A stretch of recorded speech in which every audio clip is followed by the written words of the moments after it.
Cibubur Junction. Ini cerita nyata, Pak. Begitu nyampe di mall, banyak orang itu. Anak saya lari-larian. Saya lagi jalan sama ibu mertua saya. Ibu mertua saya kan udah tua, Pak. Ya. Tiba-tiba anak saya teriak, "Mama!" gitu. Itu orang, Pak, ngelihatin saya semua. Itu kok nenek-nenek dapat bujang katanya. Dapat berondong, Pak. Paham maksud saya? Jadi kalau kita manggil mama, itu kalau ada anak. Kalau ada cucu manggil atau nenek, jangan salah. Ya, jangan salah. Kalau salah kejadiannya kayak saya, Pak, tadi. Ya, di mall dia teriak, orang liatin semua. Masya Allah, nenek-nenek dapat bujang berondong. Waktu itu kan saya masih ganteng banget, Pak. Beneran ya. Luar biasa ya. Maka itu Nabi mengajarkan agar kita memanggil dengan panggilan yang baik. Kalau ada cucu, oh sana ke Ato, sana ke nenek. Jangan kalau ada cucu manggilnya mama, takut salah panggil seperti anak saya. Nah itu langsung hari itu saya robah, saya keras, nggak boleh anak saya manggil neneknya mama, harus manggil neneknya mbah atau nenek. Alhamdulillah. Maka inilah ajaran Nabi kita Muhammad sallallahu alaihi wasallam. Minasyaqawah ila sa'adah. Hijrah itu dari sengsara menuju bahagia. Menuju bahagia. Dari yang tadinya susah menjadi bahagia. Amin. Amin. Yang keras. Mudah-mudahan tahun baru ini semuanya menjadi baru. Amin. Lebih baik lagi. Amin. Yang susah jadi senang. Yang senang tambah senang. Yang miskin jadi kaya. Yang kaya tambah kaya. Ya, doain yang baik-baik aja. Ya. Jadi hijrah ini minasyaqawah ila sa'adah. Harus berubah semangat. Semangat berubah. Kenapa? Karena melihat sejarah Nabi kita Muhammad sallallahu alaihi wasallam, bahwa kenapa tahun baru Hijriah diawali bulan Muharram, padahal Nabi sampai ke Madinah itu bulan Rabiul Awal, bukan bulan Muharram. Kenapa di bulan Muharram? Ketika umat Islam tidak punya penanggalan. Bahkan umat Islam sampai zaman Khalifah Umar bin Khattab radhiyallahu anhu. Sampai Khalifah Umar bin Khattab, orang Islam gak punya kalender. Orang Islam itu kalendernya menghitung tahun kejadian. Umpama amal fil, tahun gajah. Tahun gajah itu ketika Abroha mau menyerang Ka'bah. Belum ada Rasulullah. Baru mau lahir Rasulullah. Amal fil setelah tahun gajah, sebelum tahun gajah. Atau tahun lain amal huzni, ada Nabi sedih. Nabi ketika ditinggal Khadijah, ketika ditinggal pamannya sedih, maka tahun itu disebut dengan tahun kesedihan. Orang Arab, orang Islam sendiri kalau menyebut kalender dengan setelah tahun sedih, yaitu setelah peninggalannya Siti Khadijah, yang disebut dengan Amul Huzni. Terus sampai Rasulullah wafat, orang Islam belum punya penanggalan. Baru punya penanggalan setelah zaman Khalifah Umar bin Khattab radhiyallahu anhu, atas usulan sahabat-sahabat senior. Ada Ali bin Abi Thalib, ada Utsman bin Affan, dan sahabat Abu Musa al-Ash'ari, sahabat-sahabat yang lain mengajukan kepada presiden, yang saat itu presidennya adalah Umar bin Khattab. Wahai presiden, wahai khalifah, gimana kalau kita itu punya penanggalan, tidak mengikuti penanggalan orang Masehi, orang Nasrani, Nasrani Masihiyah, kita Hijriyah. Maka usul itu disambut baik oleh Sayyidina Umar.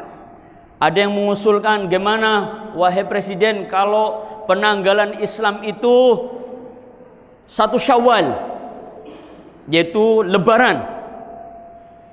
Kemudian ada yang mengusulkan gimana kalau penanggalan itu dimulai bulan haji, waktu Zulhijjah, Yaumuz Dzabih. Atau gimana kalau penanggalan Islam itu dimulai pada bulan yang suci, yaitu Ramadan. Usul-usul itu dirembuk, dimusyawarahkan, baru keluar keputusan usulnya Sayyidina Ali bahwa mulai penanggalan Islam diawali dengan Muharram. Kata orang Jawa disebut Syuro. 1 Syuro. Tapi salah kalau 1 Syuro identik dengan klinik, perdukunan, atau apalagi itu Susana ya. Jangan. 1 Syuro itu tahun yang mulia. Kenapa di Syuro, kenapa di Muharram? Karena Nabi menancapkan tonggak perubahan, menancapkan pondasi perubahan, hijrah berubah pada bulan Muharram. Di awalinya Rasulullah Shallallahu Alaihi Wasallam punya niat hijrah, yaitu pada bulan Muharram. Maka bulan Muharram disebut bulan perubahan atau bulan hijriyah, awal hijriyah, awal berubahnya kita sebagai umat Islam. Amin ya rabbal alamin. Harus berubah umat Islam semuanya. Ekonomi kita ini sudah kalah lah ya. Kata Profesor Dr. Kiai Haji Said Agil Siraj bahwa 9 naga. Bapak kenal gak 9 naga? Halo Ibu, kenal gak 9 naga? Naga 9 naga. Naga itu ular. Naga ular Pak. 9 naga kenal Bang Adimun? Nggak kenal. Saya juga nggak kenal. 9 naga itu pengusaha nih. Paham maksudnya? Saya nanya beneran ini, paham nggak? Pengusaha nih 9 orang di Indonesia, kekayaannya sama dengan 100 juta orang Indonesia.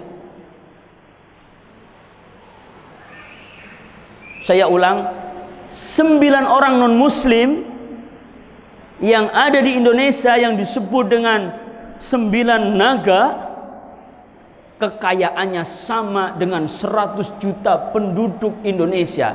Berapa penduduk Indonesia? 170 juta. Benar? 270 juta. Itu setengahnya udah. Kalau ada 10, waduh, gawat orang kita ini. Kita harus berubah. Ya gimana berubahnya? Susah. Harus bisa, nggak ada kata susah. Kita harus memulai dari diri kita. Di Bangka apalagi ini, di Bangka ini yang pengusaha hebat-hebat kayaknya Chin semua ya. Ada nggak nama siapa ya? Kasmijo gitu. Kasmijo punya smelter gitu. Ada nggak di sini? Ada. Darsito ada yang punya pesawat terbang, ada nggak? Ini yang Toto ini cuma Joko Widodo ya. Kita harus rubah cara berpikir kita bahwa tahun baru ini momentum mengingat bahwa kita harus berubah minasyaqawah ila sa'adah, dari kesengsaraan menuju bahagia. Jangan takut untuk mencoba untuk lebih baik. Jangan khawatir, jangan gentar untuk mencoba lebih baik. Minasyarr ilal khair, dari yang buruk menjadi yang baik, dari sengsara menjadi bahagia. Saya pernah mengkritisi orang yang kita suruh senyum terus ya. Saya pernah kritis itu. Kita harus banyak senyum, benar ya, karena senyum itu ibadah. Ayo senyum, senyum. Senyum ibadah. Tapi senyumnya orang lapar sama senyumnya orang kenyang beda, Pak. Beda nggak? Beda. Senyumnya orang yang baru nikah sama yang baru cerai beda, Pak. Ada nggak orang baru cerai senyum? Ada senyum tapi pahit. Kalau baru nikah, oh bahagia senyumnya, ya. Maka bahkan air mata pun katanya rasanya beda-beda. Tapi saya belum pernah minum air mata, ngerasain. Katanya, ya. Kalau air matanya orang bahagia kayak pengantin baru rasanya manis, Pak. Kalau orang yang baru ketinggal suaminya, cerai, itu rasanya pahit. Coba tanya sama yang cerai suruh nangis kemudian dirasain. Saya juga belum pernah ngerasain. Nauzubillah min dzalik. Ya. Maka mari kita berubah, termasuk berubah semuanya dalam beribadah. Ayo kita berubah dalam ibadah, mulai mengikuti cara Nabi kita Muhammad sallallahu alaihi wasallam. Jangan yang typo. Apa typo? Taibong, umpama jadi khotib Jumat, lama banget. Ini bukan ajaran Nabi. Saya ngomong belak-belakan aja nih. Ya, akhirnya jamaahnya itu khotib Jumat dari jam 12 sampai jam 1. Yang PNS nggak sempat makan. Kalau dia makan dulu dia korupsi waktu. Bener nggak, Pak? Maka Pak Ngadimun, kalau ada khotib lama, coret.